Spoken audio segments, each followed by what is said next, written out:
Hello and welcome to How I Hire, the podcast that taps directly into the best executive hiring advice and insights. I'm Roy Notowitz, founder and CEO of Noto Group Executive Search. You can learn more about us at notogroup.com. As a go-to firm for purpose-driven companies, we've been lucky to work with some of the world's most inspiring leaders as they've tackled the challenge of building high-performance leadership teams. Now I'm sitting down with some of these very people to spark a conversation about how to achieve success in hiring and create purposeful leadership for the next generation of companies. Hans Melotte joins me on the podcast today. Hans is a board member, executive advisor, and mentor with over 30 years experience as an international business leader. His background combines global P&L accountability with functional leadership expertise across supply chain, procurement, technology, and sustainability.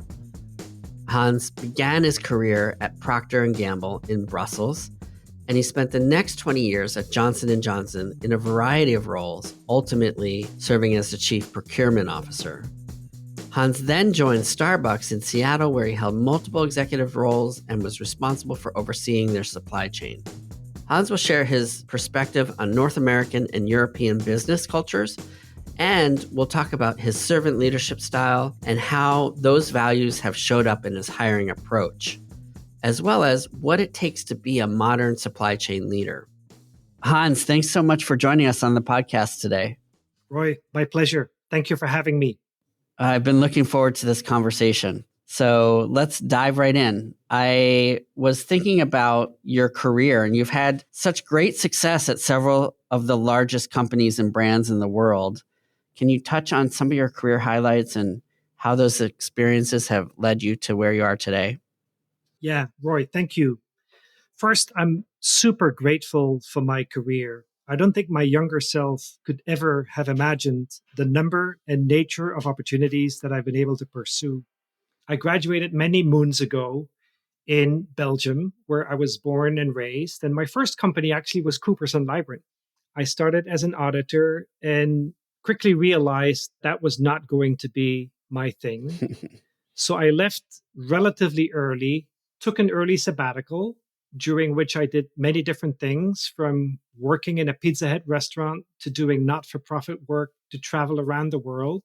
Brilliant. And then when I felt ready to get back into the corporate world, I ended up applying and starting at Procter & Gamble, world-renowned CPG company. Ended up in their product supply organization by sheer coincidence, because my goal or dream at that time was to be in their marketing or brand advertising department. So this was one of those defining coincidence moments. Yeah.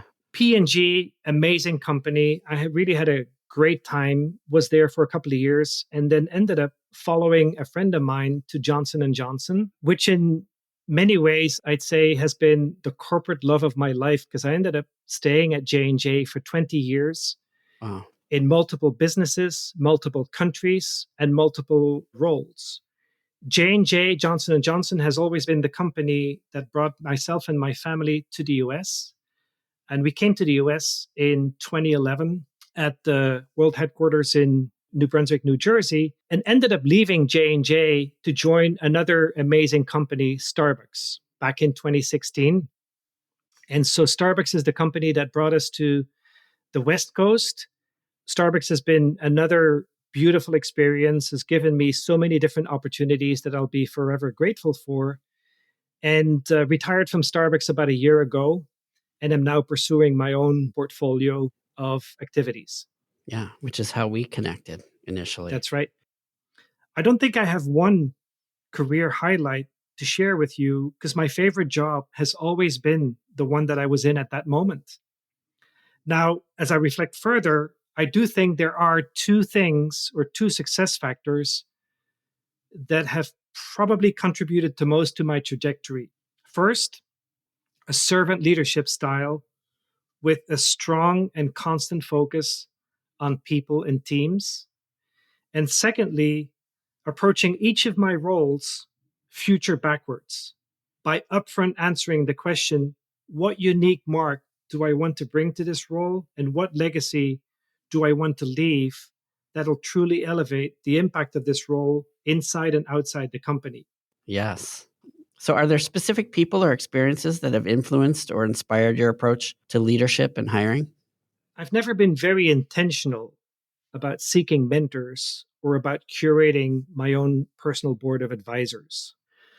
But I have made sure to always observe other leaders at various levels and observe other leaders for behaviors or leadership traits that I admired and therefore wanted to emulate, just as well as look for behaviors and leadership traits that I did not want to display or be known for.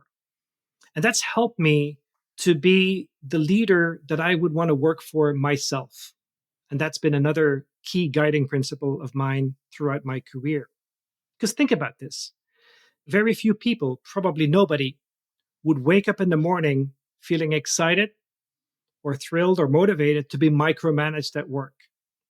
Or nobody will probably want to bring their best self to work when their contributions are not being recognized and rewarded. Or when their leader will focus on their blind spots versus encouraging and celebrating their superpowers. So I've always wanted to be the leader that I would want to work for myself. That brings me to another key point, and that's the importance of continuous learning. As an example, one impactful lesson I learned very early on in my career, thank goodness, was to pivot away from being a leader who wanted to be liked towards a leader who wanted to be respected. Yeah, there's a big difference between those. Massive difference. Yeah, that's huge. There's so many leadership lessons that we could talk about. I'm interested, though, in the difference between your CPG experience at Procter and Gamble and J&J contrasted to your retail and operations work that you did at Starbucks. Can you speak to what that was like and what you took from each?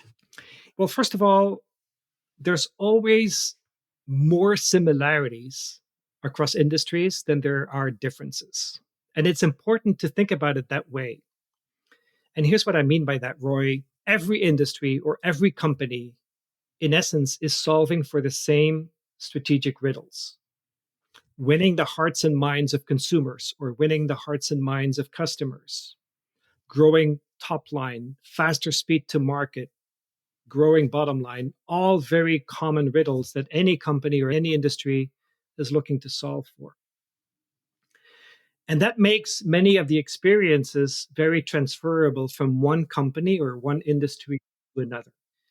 That being said, of course, there are some differences as well. As an example, the pharmaceutical industry, in which I was for part of my career at J&J, highly regulated and therefore heavily impacting or influencing the speed of product development or the speed of market access. Very different versus the go-to-market speed in, say, food and beverage retail at Starbucks or in CPG companies. And that's where learning agility is so important. The ability to adapt as a leader to what the cultural or industry norms in any industry are is very important in that regard.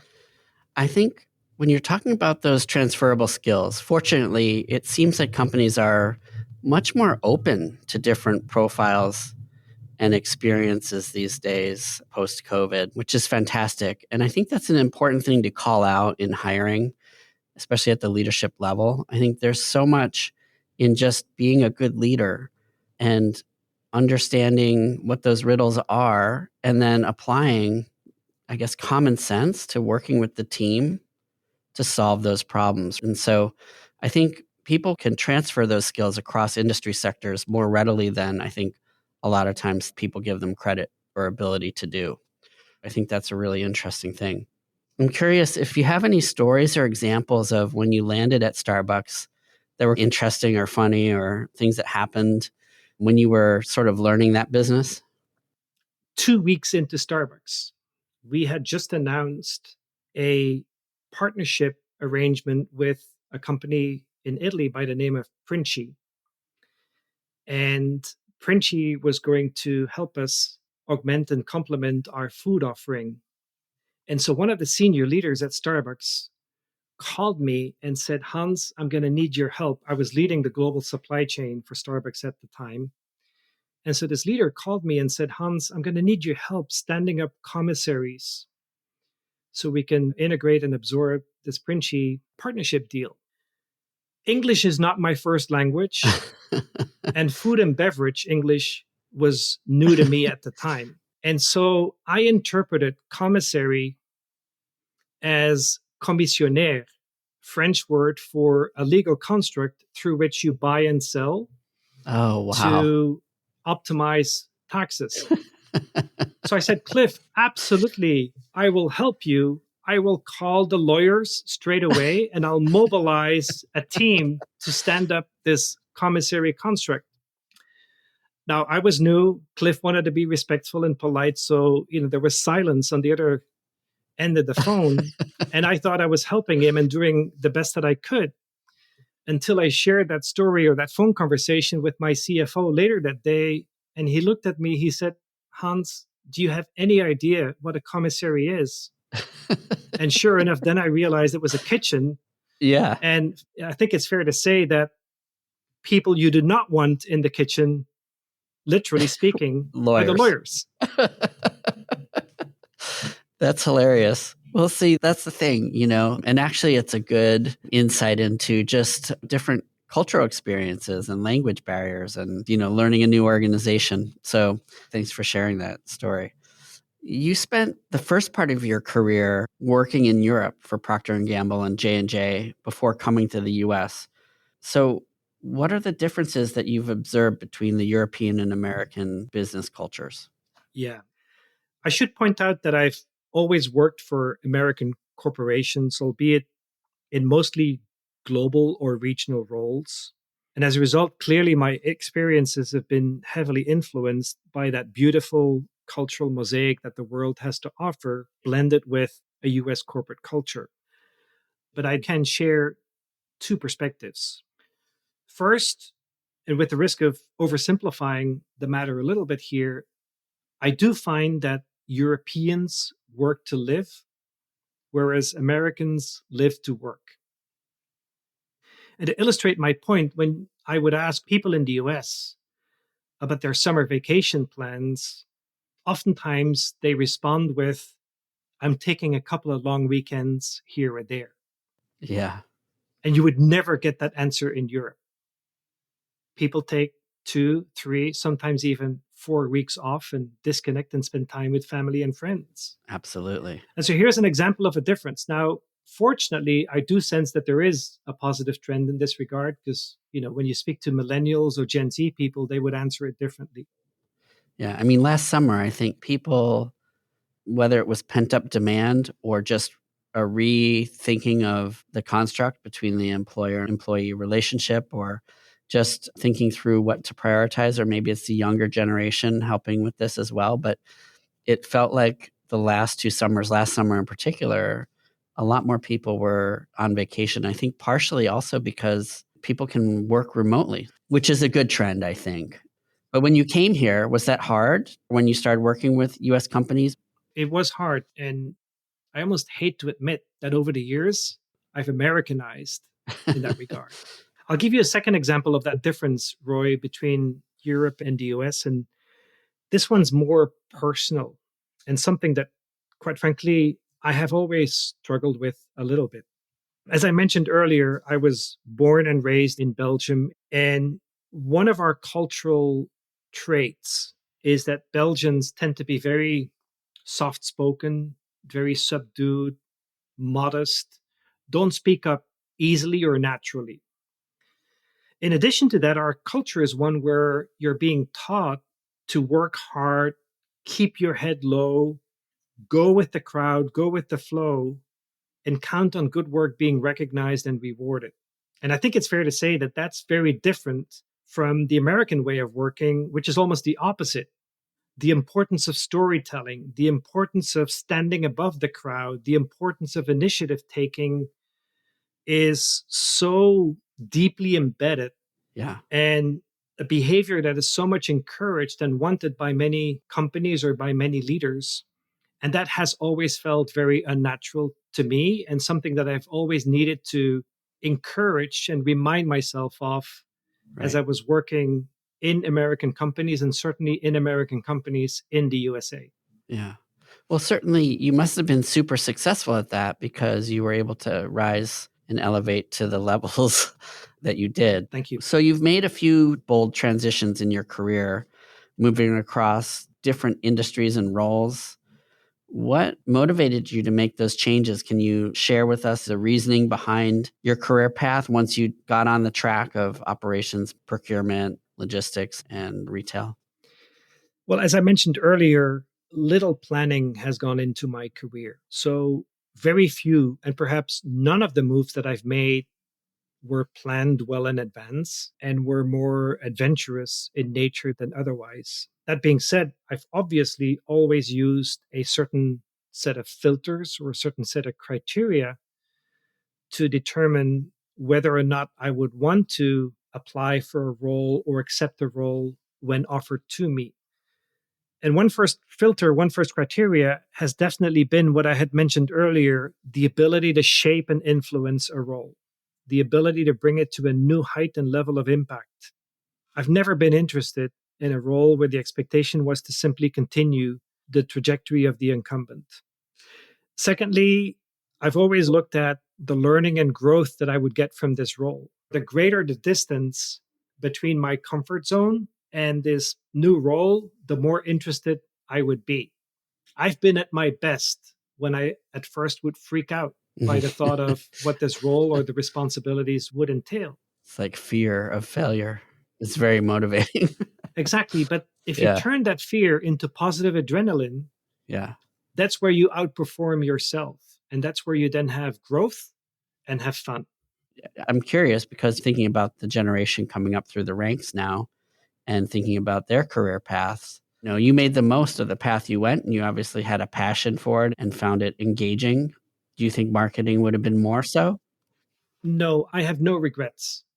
I also believe that I've always lived and positioned myself in the various roles as an all round business leader, not a functional leader who happens to be in business, but a broad spectrum business leader who happens to be in a function. And there's a big difference between those two framings. And I believe that has helped me not only be successful in what I was doing at that point in time, but has also helped me pursue the opportunities that I was able to create or was given. Case in point, that my last role at Starbucks, I was leading an end to end business. And so marketing was part of my responsibilities. And I do believe that it felt natural to me because of how I had been looking at myself or conducting myself in any prior role. Interesting. That's a great insight. So, being a business generalist or coming into different roles and different organizations, how did you go about learning about the capabilities of your team and coming to understand what their potential was as you were developing or bringing them along with your vision for that division or department or business unit? This is where I believe servant leadership is both so beautiful and so powerful.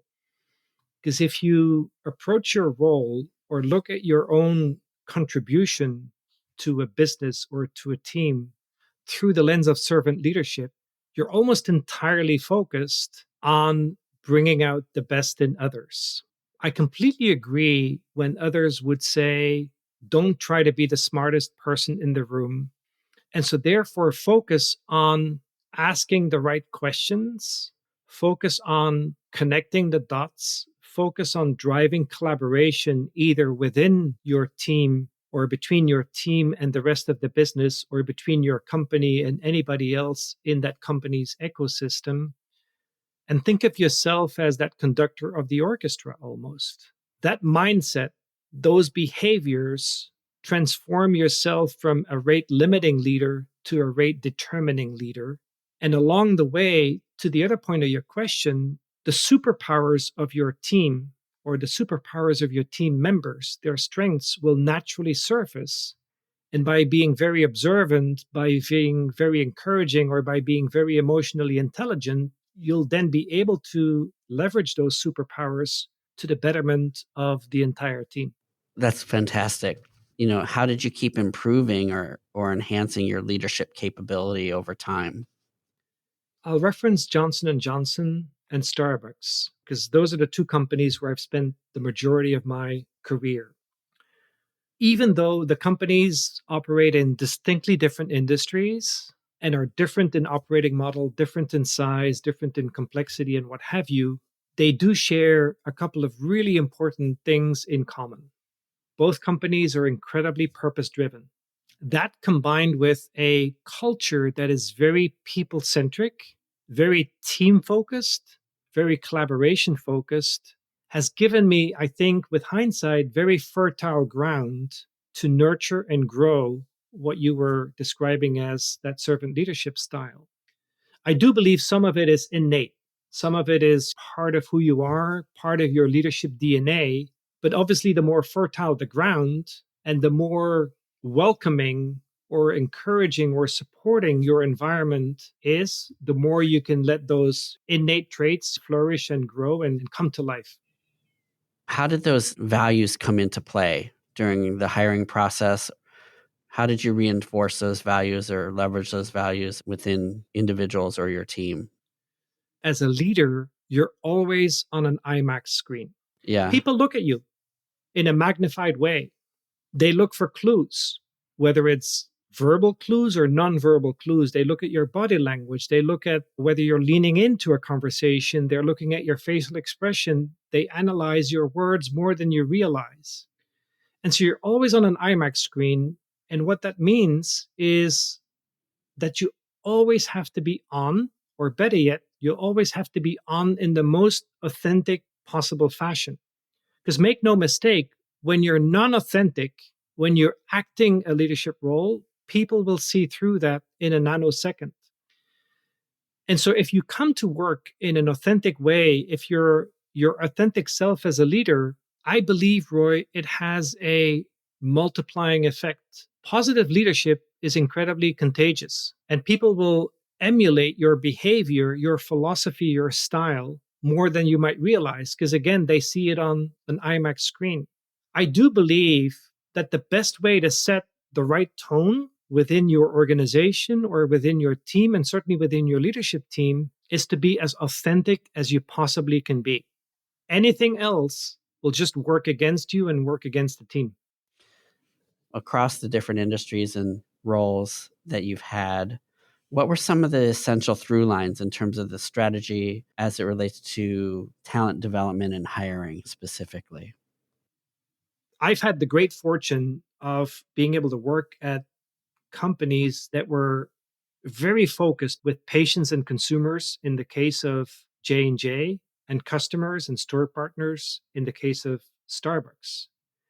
And that right there gave all of us, myself included, that navigational waypoint or that navigational destination or that guiding light against which all actions, all resource allocations, all strategies, all financial decisions were guided by.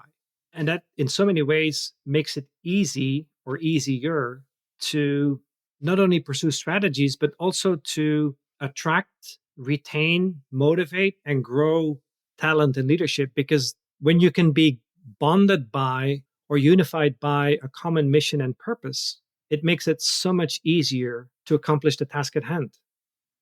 Can you compare and contrast the hiring strategies and approach from company to company, given those values and connection to purpose? The constant definitely has been looking for people who are very purpose driven. And I start there because that is more important, perhaps even than someone's specific expertise or specific experience. If you truly want to hire and retain people for the long term, then they need to feel that emotional connection. Beyond that, I think my former companies, as well as any other large reputable company, is probably recruiting or looking for people with high EQ, people with good learning agility, and therefore people who can be versatile and equally successful in many different situations or environments. Times with tailwind just as much as times with headwind. Mm-hmm. So, Hans, what have you looked for in leaders when hiring for your own leadership team? I've always only been looking for people or leaders who want to serve and who are supporting their teams and their people to be the very best version of themselves. So it's more of a team mindset, team player, team Yes, leadership philosophy where they're exactly. about we and their success is tied to the success of the team. Absolutely. And that almost goes hand in hand with something else that I want to call out here, and that is humility. Never take yourself too serious and never let your own ego get in the way. So that humility is and has been very important as well. Something else that I've been looking for is intellectual curiosity. I really want to surround myself with people who are eager to learn from others, other industries, and people who are, I'd say, positively fascinated by what's around the corner. So, intellectual curiosity is very important, which then leads in turn to a natural inclination to connect the dots, whether it's connecting the dots intellectually or whether it's connecting the dots with regards to forging collaboration between individuals, teams, or companies, or all of the above. I've also always been looking for people who want to be empowered. I am not good at telling someone what to do or what not to do. I just cannot be prescriptive, no matter how much I try or have tried in the past. And so I work best with people who are comfortable with a broad stroke direction Yeah. and full autonomy, full empowerment to then operationalize the strategic framework. I think that's important. So they identify themselves as a leader and want to take on roles of significant responsibility. Yes, And that you see that as a pattern over time, that they're looking for increased responsibility and autonomy. exactly. That's a good one. Something else that I think is really important as well, Roy, is people who are almost genetically dissatisfied with the status quo. Yeah. Continuous improvement or Yeah, exactly. And have the leadership courage to challenge and change the status quo. Because too often people may be inclined to follow the path of least resistance, which rarely is the right one. And then, of course, and I'm sure you hear this all the time in this podcast, it's also important to actively seek diversity of thought. People who can augment, supplement, elevate the team, who make me better or who make the team better by just bringing that extra diversity of thought. I'm curious, how do you incorporate stakeholders and partner perspectives in the talent recruitment and selection process? You have to bring stakeholders along your journey with regards to the candidate selection. They have to agree and support the ultimate hiring decision that you're making. But it's also important to bring stakeholders along the journey of where you want the role to be. Because oftentimes they might look at the role that you're looking to fill through the lens of the role today or the role they've seen it thus far. But what's really important is to bring them along how you want this role to be in the future.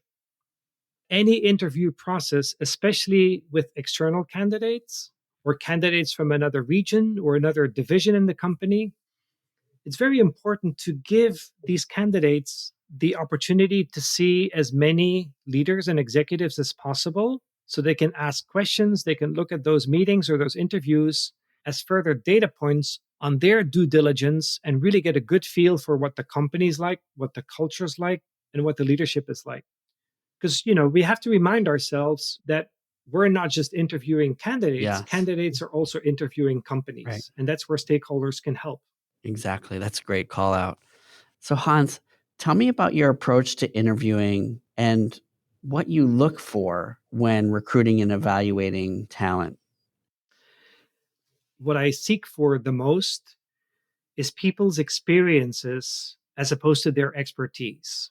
Obviously, you want to probe somebody's expertise because it gives you a good view of their technical competencies in, say, digital marketing or logistics or cybersecurity, etc. But probing their experiences gets to the core of how they inspired a team, how they've been able to align an organization, how they overcame obstacles along the way, or whether they've primarily operated in turnaround situations versus environments that were all about sustaining success. And so those questions, I think, tend to be more industry or function or job agnostic and give you a much better forward view of how somebody will or might act in new company or new role, or better yet, their longer term potential.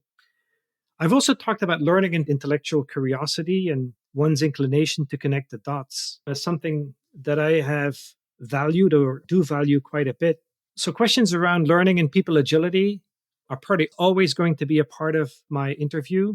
I also always ask about how they learn and what they have learned, because one's ability to learn is critically important. And then finally, Roy, it's also important to turn the table and to leave room for candidates to ask questions. Because the questions they ask, I find, give you a really good insight or a really good glimpse into how they're wired and what they find important or what their philosophy is. Because it'll give you clues on what they're truly looking for in a role, what they're truly looking for in a company, in the team, what they're looking for in their leader. Exactly. So let's talk about that, Hans. How do you get through that interviewing veneer and get to the point where you're letting the candidate ask questions and you're evaluating them based on a dialogue so that you can really understand their authentic self? I think the best interviews are conversations. And if you set a conversational tone right from the start, as opposed to an interview that feels more like an interrogation or a quiz that you have to take, if you set that right tone from the start, assuming the right candidate or the right candidate profile, of course, they'll feel very open and honest when it comes to asking questions themselves. Yeah, no, I think there's an element of, like you said, authenticity, and they might share information, strengths and weaknesses around how they're going to show up as a leader. If you can sort of cut through that interview question answer format to more of a conversation, I definitely agree with that. Now, you've spent a good portion of your career leading large scale supply chain operations, sustainability type functions. So, what does it take to be successful as a supply chain leader today? We talked a lot about these ideas of learning and servant leadership and adaptability, Yeah. things like that. If you take it a layer deeper, if I'm a CEO hiring a supply chain leader, what Yeah. are the things that I should be thinking about? The best way to answer that question, I believe, is to start from what do I think or what do we believe the supply chain of the future ought to look like? No matter how important automation, generative AI, or any other technology is and will be, I deeply believe supply chain, like any other part of business, is and will always be all about people and managing relationships. So that backdrop, I think, offers you the profile of the modern and future supply chain leader. They must be first and foremost well grounded, broad spectrum business leaders who happen to be in supply chain. And so, tech savviness, the ability to be the conductor of an orchestra, a focus on win win relationships with suppliers or business partners are becoming the true differentiators that any CEO or any leader should look for when it comes to hiring or promoting their next supply chain leader. Can you bring that to life a little bit for us and talk about how technical maybe a supply chain leader needs to be these days, if at all? Yeah, I don't think you have to be very technical. But what I do believe is incredibly critical is you have to be curious. You want to learn, you want to understand, How things work. or better yet, curious about what could be, Mm-hmm. curious with regards to looking around the corner, asking the right questions, not just in general, but certainly as it relates to the use cases or the benefits or the disruption that generative AI or anything else can bring to your network, to your ways of working, to the longevity of jobs, or to how roles might evolve and what have you. You don't need to be deeply steeped in any of these matters, but you certainly need to be curious, know which questions to ask, and be very driven towards driving positive change. And perhaps maybe the better description is has to be tech curious as opposed to tech savvy. Hopefully, somebody who's hiring a supply chain leader will listen to this and maybe it'll help them think about what they might be listening for or looking for in a top candidate. Is there anything that you wish that you had known earlier in your career that might benefit young leaders today? So, Roy, I already mentioned earlier that I've not been very deliberate in seeking mentors, let alone in curating my own personal board of advisors. And this is something I would definitely recommend young leaders to seek advice, coaching, and mentorship. Now, that said, one of my most trusted mentors has always been my older self. And my older self has definitely helped me in making those choices that I've made and avoided many regrets of not doing something. A couple of years ago, I was in a leadership fireside chat at Starbucks, and one person asked me what had been the biggest obstacle that I ever had to overcome in my career. And my response was that the biggest obstacle has been myself and my inner voice.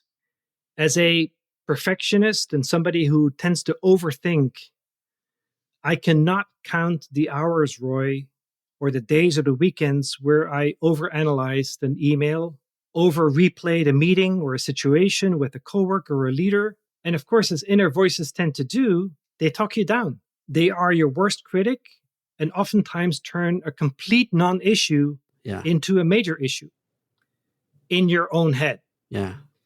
And so learn how to manage yourself and how to manage your inner voice. And so many things will become so much easier and so much more positive at work and at home. Yeah. I think that's a huge thing. And a lot of people talk about this idea of imposter syndrome these days and how to recognize it and how you have a place in that room as a leader and just really being able to recognize that. You've said in this podcast at least once, maybe twice, that you haven't been very deliberate in seeking mentors or curating a personal board of advisors. However, my guess, and I'm just wondering if you can elaborate on this, would be that you probably had lots of people as colleagues or peers or superiors who were giving you guidance or advice along the way. I think you're right. I've had many conversations over a cup of coffee and otherwise with other leaders at various levels about leadership.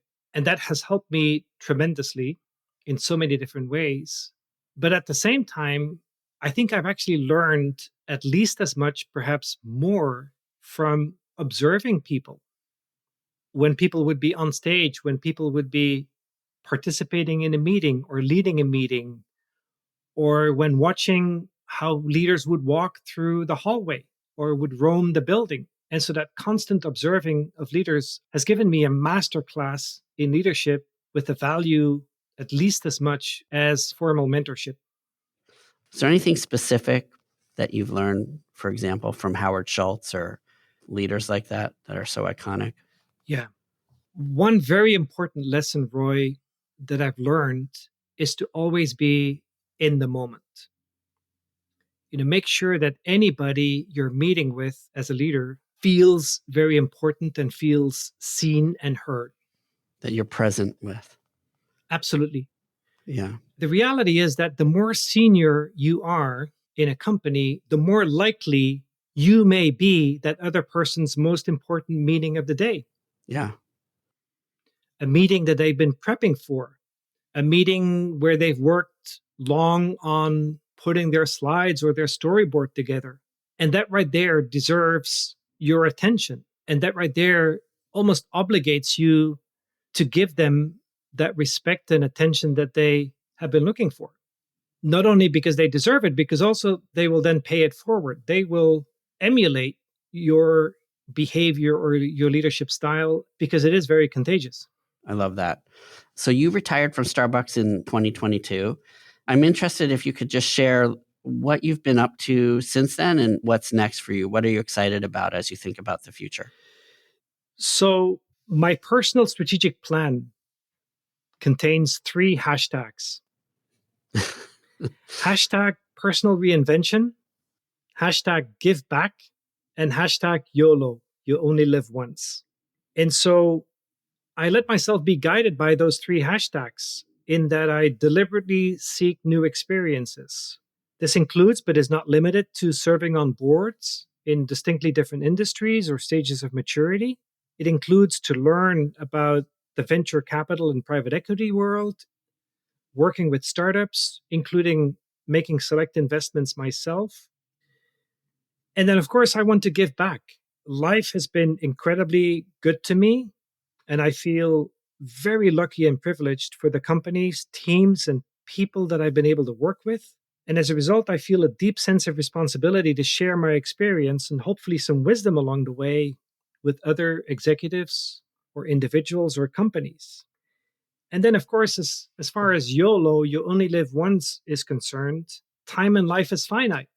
So I just want to make sure that I infuse sufficient quality time with family, friends, create the time to take care of myself, and then see and enjoy the world.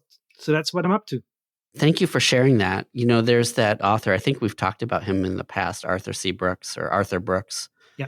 And he talks about happiness, and he's done a lot of research on it. And he talks about family, friendships, love, doing the things that you enjoy. And like you said, living life. And I think something that, as people who are on that treadmill of working and crushing goals and hitting numbers and things like that as business leaders, I think taking some time to take care of yourself and do the things you enjoy and to be present, not just with your team, but with family as well and friends. That's huge. So thank you for sharing that. It's been so fantastic getting to know you over the last year and a half or so. And I always feel like you treated me the same way you must have treated your team, like that our time together is really important and meaningful. And I appreciate that about you so much, and your positive energy always. Thank you so much, Roy. Thank you. The pleasure has always been mine. From the standpoint of give back, I think this podcast will actually go a long way towards that hashtag or that goal, because I feel like there's lots of great things that you shared. And again, I appreciate you coming to be on the podcast today and everything that you were able to share with us. Yeah, you're more than welcome. Thank you so much for having me. Thanks for tuning in to How I Hire. Visit howihire.com for details about the show. How I Hire is created by Noda Group Executive Search. To find out more about Noda Group, visit us at nodagroup.com. You can also sign up for our monthly email job alert newsletter there, as well as find additional resources on our blog and podcast for job search strategy and other related hiring and leadership team topics. This podcast was produced by Anna McLean. To learn more about her work, visit aomclean.com.